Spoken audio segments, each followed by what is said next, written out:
Bien, on va commencer cette conférence sur le sujet du pectus excavatum, c'est le thorax en entonnoir. C'est un enfoncement thoracique, c'est une affection congénitale. N'oubliez pas de poser des questions au fur et à mesure en cliquant sur la bulle de conversation. Vous levez la main et vous activez votre micro dès acceptation par l'organisateur. Donc, qu'est-ce que le pectus excavatum, appelé aussi thorax en entonnoir? Eh bien, c'est un enfoncement, une déformation de la paroi thoracique qui est centrée par le sternum, mais souvent, très souvent asymétrique. La question que l'on se pose souvent, que l'on pose souvent, c'est est-ce que cette déformation comprime les organes et peut provoquer des troubles cardio-pulmonaires? Eh bien, il y a beaucoup de discussions là-dessus, mais on évolue plutôt, notamment les chirurgiens thoraciques et pédiatres, vers la reconnaissance qu'il y a peu de troubles cardiaques et pratiquement pas de troubles pulmonaires. Vous verrez les exemples sur des athlètes qui ont cette affection qui ne sont pas affectés. Le thorax en entonnoir est une affection extrêmement fréquente, curieusement. Elle arrive sur une personne sur 500 naissances, donc c'est beaucoup. C'est à peu près comparable à la trisomie 21.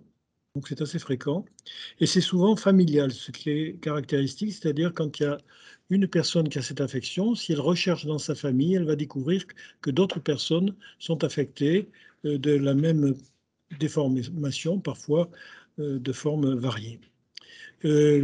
L'enfoncement du thorax, pardon, est antérieur, plus ou moins profond, asymétrique et c'est chez la femme comme chez l'homme. Il y a une majorité d'hommes, mais la femme en est également affectée. Quand est-ce qu'on peut opérer un thorax en entonnoir? Eh bien, on peut le faire à la fin de la puberté, vers 14 ou 15 ans, puisque la déformation se stabilise à ce moment-là, même si le corps continue à évoluer. Et la limite, il n'y a pas de limite, mais bon, disons raisonnablement, on peut opérer jusqu'à 70 ans quelqu'un qui est en bonne forme parce que c'est une intervention relativement légère. Alors, savez-vous quels sont les différents traitements du pectus excavatum? Alors, vous êtes sûrement renseigné si vous êtes affecté par la déformation. Je vais les résumer. Il y a deux catégories de correction. La première catégorie, c'est le comblement de la cavité par soit un implant sur mesure, un implant en élastomère de silicone, en gomme de silicone, soit pour certains, dans des indications plus modérées, un simple lipofilling, c'est-à-dire une greffe de tissu adipeux. Encore faut-il avoir une réserve de tissu adipeux. La deuxième catégorie de traitement, c'est un remodelage orthopédique osseux de la cage thoracique pour la corriger. Il y a deux façons de le faire. Une façon ancienne, qui est une façon d'opérer ouverte. On fait une longue incision pour découvrir la partie antérieure du thorax, sternum et côte. On va sectionner les côtes et parfois le sternum, maintenir la correction de la déformation par des barres qui sont maintenues par des stabilisateurs latéraux. L'autre méthode, c'est une méthode plus récente, celle de NUS, plus pratiquée actuellement, qui consiste à introduire sous le sternum et juste devant le cœur une barre courbe qui va être retournée à 180 degrés pour avoir un effet de pression, de pulsion sur le sternum et le corriger progressivement, mais il faut la laisser pendant 3 ans. Voilà pour les techniques. Donc, ici, on va parler uniquement de la technique des implants en 3 dimensions et vous expliquer dans un premier temps comment un implant 3D est conçu et fabriqué. Tout passe par un scanner. Vous savez ce que c'est qu'un scanner? C'est une intervention radiologique qui est très, très utilisée et ce scanner va nous permettre d'obtenir des images des différentes densités de tissu en partant de l'os On appelle ça une segmentation osseuse. On a le corps osseux du patient séparé de son corps musculaire, c'est la segmentation musculaire, ou même de la peau, segmentation cutanée. Donc, en fonction des variations de densité des tissus, on peut les recréer avec des couleurs et avoir une image très exacte des différents plans anatomiques du thorax. À partir de ce plan anatomique, on va créer une forme virtuelle, digitale, qui va correspondre exactement à ce qui manque pour corriger la déformation. On voit bien dans la vue en défilé sur un patient couché que l'informaticien va créer une forme qui va combler parfaitement la déformation, et cette forme digitale va être ensuite utilisée pour fabriquer l'implant. Le premier temps de fabrication, qui est fait par le même opérateur que l'informatique, c'est une opération informatique, c'est une fabrication informatique d'un prototype. C'est-à-dire qu'une machine guidée par l'ordinateur va transformer l'image que vous avez vue tout à l'heure en prototype de résine, et ce prototype de résine va être utilisé par le fabricant Sebin pour réaliser un moule et couler dans ce moule l'élastomère de silicone, qui sera la future prothèse. Bien sûr, elle devra être stérilisée, empaquetée et envoyée au chirurgien. Donc, une étape de conception par ordinateur, une étape de fabrication d'un prototype, toujours en 3D, et enfin un moulage et une fabrication par le fabricant de prothèses. Comment mettons cet implant en place? Il est fabriqué, il est emballé, il est envoyé au chirurgien, et le chirurgien va l'utiliser de la même façon qu'une prothèse mammaire, en sortant sur le patient préparé, et il sera stérile. On devra conserver cette stérilité tout au long pour éviter les complications infectieuses. La chirurgie est relativement simple. Tout chirurgien, qu'il soit plasticien, thoracique ou pédiatre, est tout à fait habilité à la faire, en connaissant les règles. L'intervention est unique. Il n'y a pas de réintervention comme dans les interventions de Nuss et de Ravitch. Là, elle dure 1 heure, parfois un petit peu moins, donc c'est une intervention relativement courte pour un chirurgien. L'hospitalisation est en moyenne de 2 jours. Pour certaines raisons, on peut la prolonger pour les gens qui habitent loin, ou même la raccourcir pour ceux qui ont l'habitude de la chirurgie ambulatoire, c'est tout à fait possible, comme pour les prothèses mammaires. C'est une intervention qui a peu de risques de complications, ce qui n'est pas forcément le cas des autres types d'interventions. Cette chirurgie commence par un dessin préopératoire très précis qui va, grâce à des repères informatiques, positionner le prototype au bon endroit, exactement à la bonne hauteur, de façon à trouver sa place ensuite dans le décollement qui sera réalisé. L'intervention doit être faite avec une incision verticale qui fait entre 7 et 9 cm au maximum, la plupart du temps 7 cm, donc courte.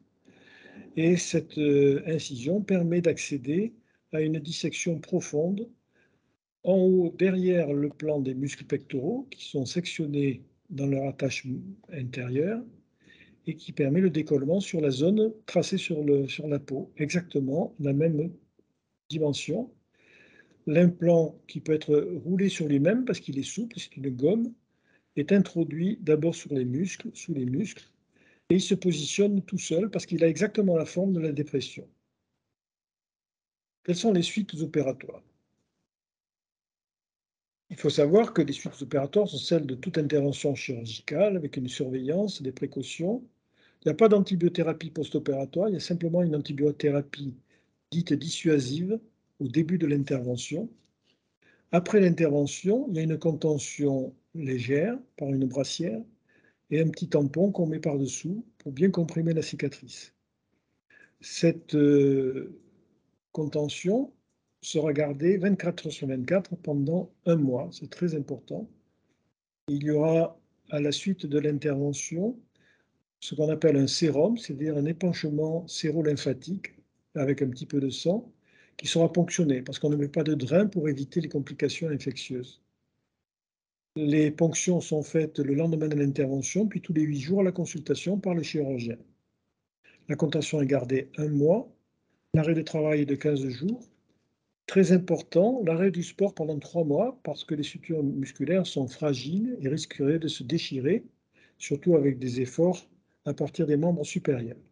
Donc arrêt du sport 3 mois, et même pour certains sports, des sports de combat, des pompes, les chocs possibles, comme le rugby ou autre, on conseille d'attendre 1 an, une maturation cicatricielle complète, pour que les sutures soient solides, notamment au niveau des muscles. Les implants mammaires et les implants thoraciques.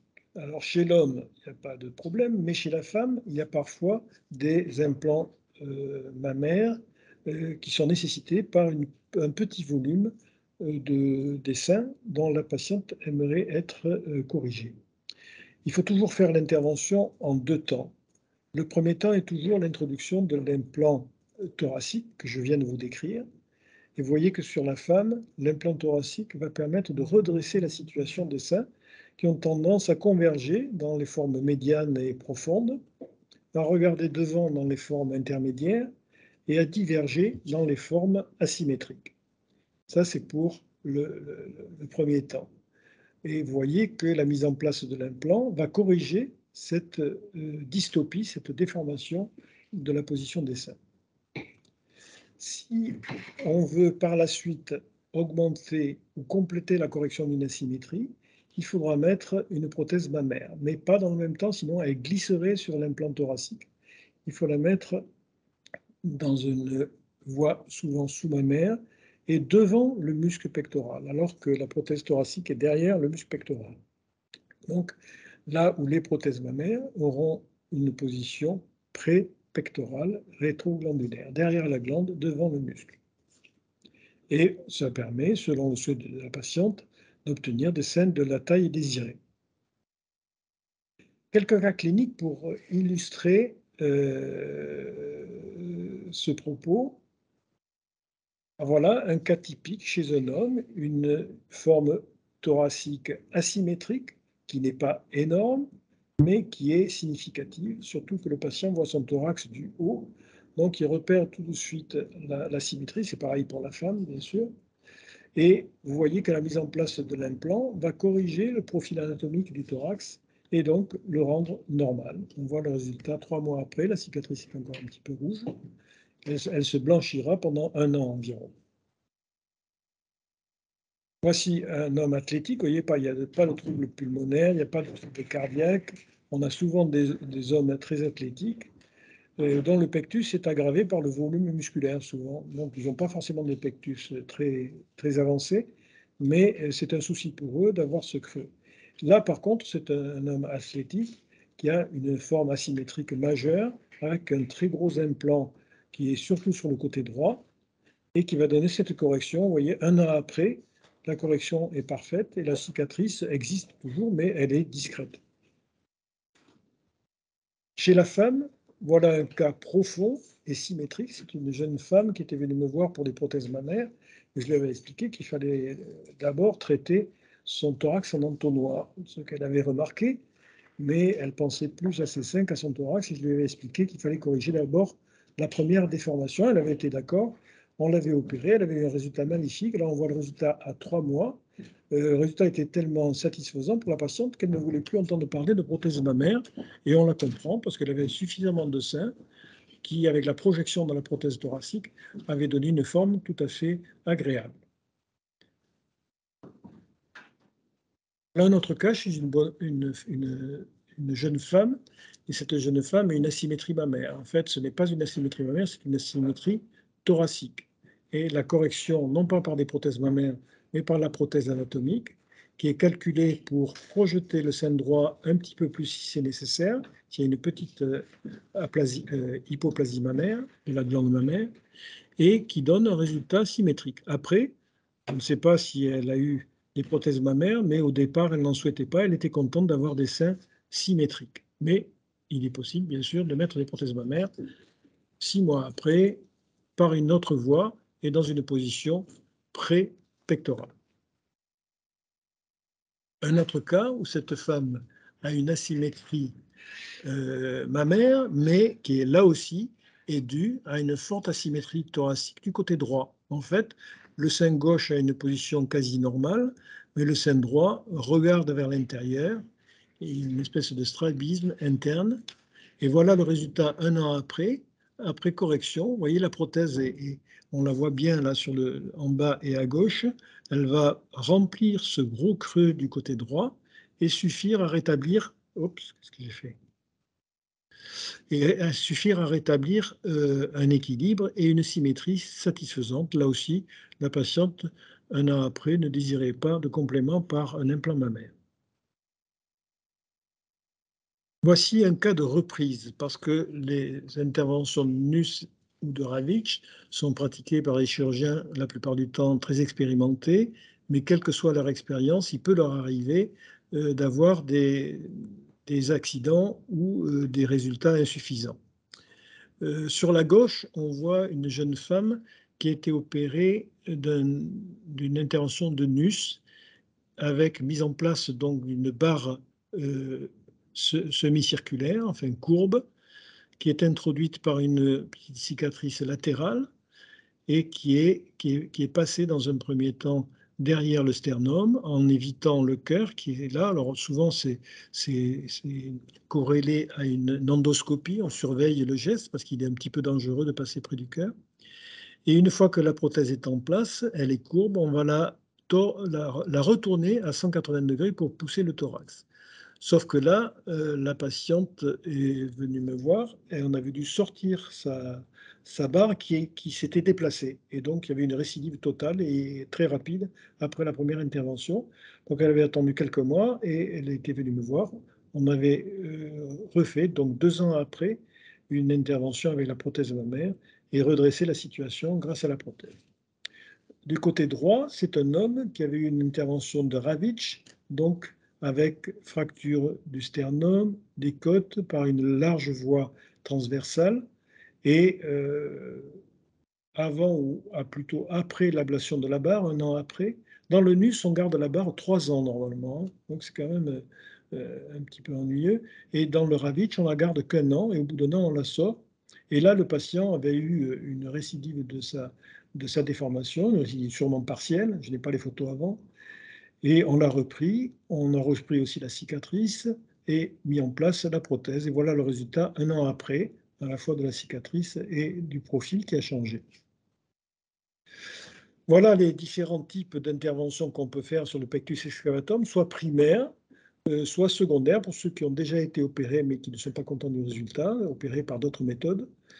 Et on a formé depuis maintenant, depuis 2015, beaucoup de références, c'est-à-dire des chirurgiens qui ont appris cette technique avec moi ou avec des gens que j'avais déjà formés. Et ces chirurgiens peuvent être des chirurgiens thoraciques, des chirurgiens pédiatres ou bien sûr des chirurgiens plasticiens qui sont les plus nombreux. Et en allant sur le site anatomymodeling.com, nous avons fait en sorte de vous permettre d'aller voir des chirurgiens près de chez vous, en sachant qu'ils sont tous compétents, tous ceux qui sont sur le site. Et ils sont à votre disposition pour vous voir en consultation et décider avec vous de l'attitude à adopter. Je vous remercie de votre attention et bien entendu, je suis ouvert à toutes vos questions. Donc, j'ouvre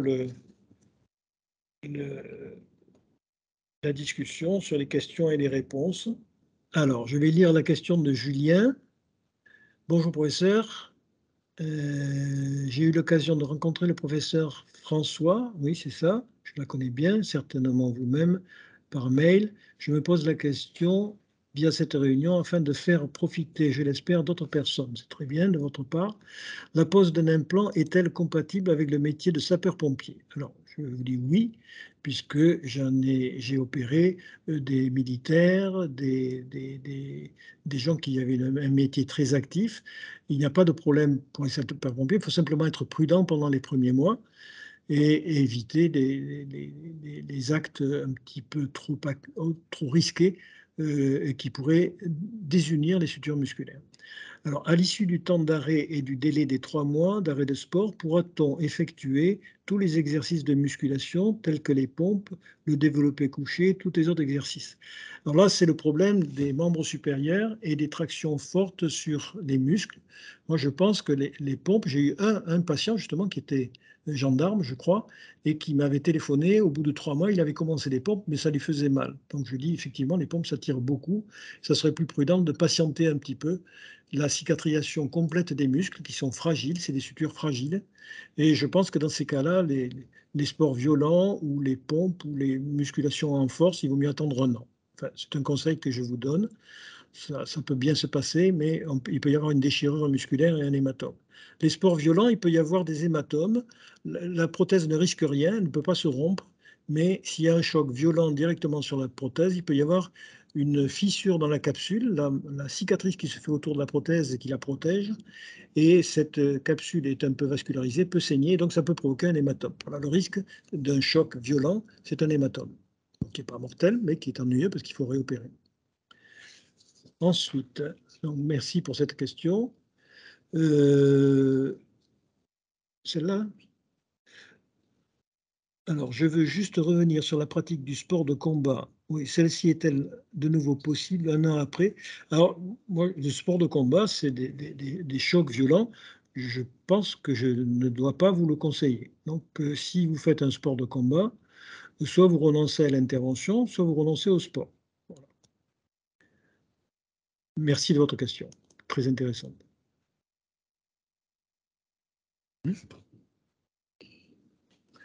Une autre question de Romain. Bonjour professeur, l'intervention est-elle prise en charge par l'assurance maladie, acte chirurgical et implant? Alors c'est aussi une très bonne question qui est fréquente. En France, ce qui n'est pas le cas dans tous les pays européens, en France, l'intervention est prise en charge. Il y a un code de la codification des actes médicaux, qui est le code LJMA 005, qui stipule que l'intervention est prise en charge sans entente préalable. Donc il n'y a pas de problème pour la prise en charge. En dehors, bien sûr, des suppléments d'honoraires éventuels, mais dans les hôpitaux publics où j'exerçais, l'intervention était prise en charge totalement. Pour ce qui concerne de l'implant, alors là, c'est plus compliqué parce que, curieusement, le matériel d'ostéosynthèse, des techniques de Nuss et de Ravitch est pris en charge, il coûte cher. Par contre, l'implant est pris en charge dans les hôpitaux publics, pas tous, mais disons à 80%. Et il n'est pas pris en charge en secteur privé, alors qu'on a beaucoup de confrères en secteur privé qui exercent ça. C'est un handicap pour eux parce que l'implant doit être payé par le patient. Donc, deux situations où c'est l'organisation, enfin l'hôpital qui paie l'implant et le patient n'a rien à payer, ou alors c'est fait en privé et l'implant ne sera pas payé, ce sera à la charge du patient lui-même. Et les honoraires seront payés au chirurgien s'il prend des honoraires. Donc c'est un petit peu variable, il faut bien se renseigner et voir plusieurs personnes éventuellement. Mais en France, c'est, je pense, un des pays où c'est le mieux remboursé, même si ce n'est pas complètement remboursé parfois. Merci pour votre question. Fabienne Valentin. Bonsoir, professeur Chavoin, je vous remercie pour votre précieuse intervention.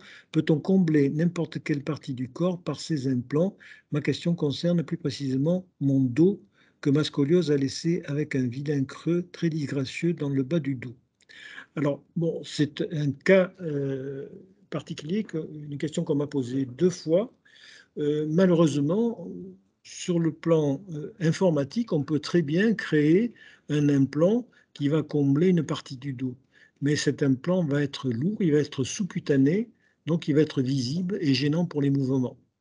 Donc c'est quelque chose, dans toute ma carrière, que j'ai fait une fois. C'était chez une jeune fille turque qui avait une séquelle d'accident. Elle s'était fait rouler dessus par une voiture. Elle avait le thorax enfoncé. Et là, j'avais pu mettre un implant sur mesure, parce qu'on peut fabriquer l'implant, mais je vous déconseille pour une scoliose de mettre un implant. Ça serait vraiment très, d'une part, disgracieux pendant les mouvements. Ça pourrait être bien au repos, mais disgracieux pendant les mouvements et surtout gênant fonctionnellement. Donc je pense que si quelqu'un vous met un implant de ce type, ce que je ne conseille pas, vous serez très rapidement enclin à l'enlever. Donc évitons ce genre de choses.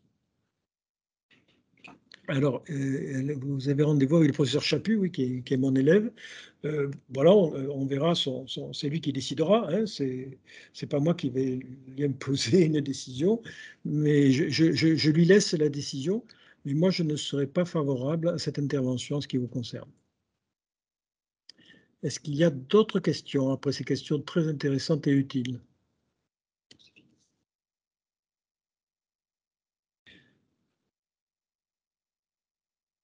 Merci à vous, Fabienne.